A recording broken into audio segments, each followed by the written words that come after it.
సామెతలు 14:19 ఏముంటుందంటే, చెడ్డవారు మంచివారి ఎదుటను భక్తిహీనులు నీతిమంతుల తలుపునొద్దను వంగుదురు.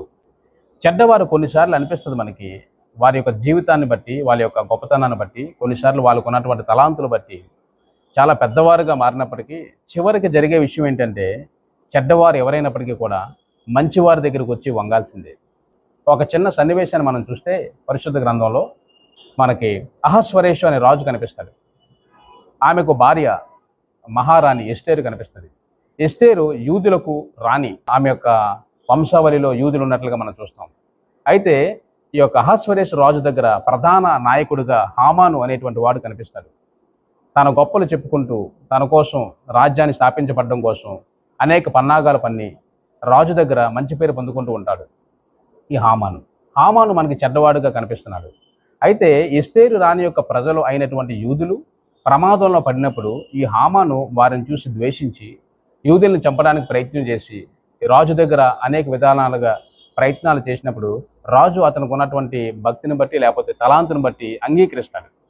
కానీ ఈ యొక్క రాణి అయినటువంటి ఎస్తేరు తన ప్రజలైనటువంటి యూదులను రక్షించుకోవడం కోసం ఎంతో ప్రార్థన చేయగా వాళ్ళ అంకులైనటువంటి మొర్దెకై సహాయంతో పరిశుద్ధాత్మ ప్రభావంతో ప్రార్థన చేసి అనేక దినాలు ప్రార్థనలు గడిపిన తర్వాత ధైర్యంతో రాజు పిలవకపోయినా విశ్వాసంతో రాజుగారి గమనికి వచ్చినప్పుడు మంచి జ్ఞానముతో హామానుని రాజుని విందుకు ఆహ్వానించి మరి ధైర్యంతో మంచిగా నిర్ణయం తీసుకున్నట్లు మనం చూస్తాం. ఆమెకున్నటువంటి ధైర్యాన్ని బట్టి రాజుగారికి తనకున్నటువంటి సమస్యను చెప్పినప్పుడు రాజుగారు కోపంతో ఆ వ్యక్తి ఎవరు ఈ యొక్క వంశావళి నాశనం చేస్తున్నారు, ఎవరు ప్రయత్నం చేస్తున్నారు చెప్పు అని చెప్పినప్పుడు అప్పుడు రాణి మరి తెలివితేటలతో మరి ఈ హామానే అని చెప్పినప్పుడు వెంటనే రాజు కోపం వచ్చి హామానుని తీసుకెళ్లి ఉరుకమ్మాన్ని ఎక్కించినట్టు మనం చూస్తాం. ఇక్కడ మనం చూసినట్లయితే హామాను కుయుక్తితో మరి యూదులను చంపడానికి ప్రయత్నం చేసినప్పుడు దేవుడి యొక్క సహాయాన్ని పొందుకున్నటువంటి స్త్రీ ఎస్తేరు మహారాణి ప్రార్థనాపూర్వకంగా మరి మంచి వ్యక్తిగా మనకు కనిపిస్తుంది. కాబట్టి చెడ్డవాడైనటువంటి ఈ హామానుకి శిక్ష వచ్చేటట్లు చేసింది. దేవుడు ఎలా సహాయం చేశారు. అయితే ఇక్కడ మనం చూస్తే ఒక్కసారి మరలా చదువుదాం మన వాక్యం. చెడ్డవారు మంచివారి ఎదుటను భక్తిహీనులు నీతిమంతుల తలుపునొద్దను వంగుదురు.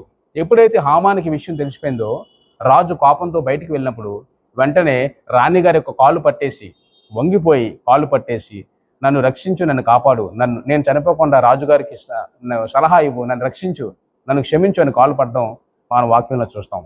ఆ విధంగా రాజుకు మరింత కోపం వచ్చి తన భార్య అయినటువంటి ఎస్తేరును మరి బలవంతం చేస్తున్నట్లుగా అనిపించి రాజు కోపంతో తనను ఉరుకమ్మానికి ఎక్కించి తన వంశావళి అంతటిని కూడా మరి నిర్మూలన చేసినట్టు మనం చూస్తాం.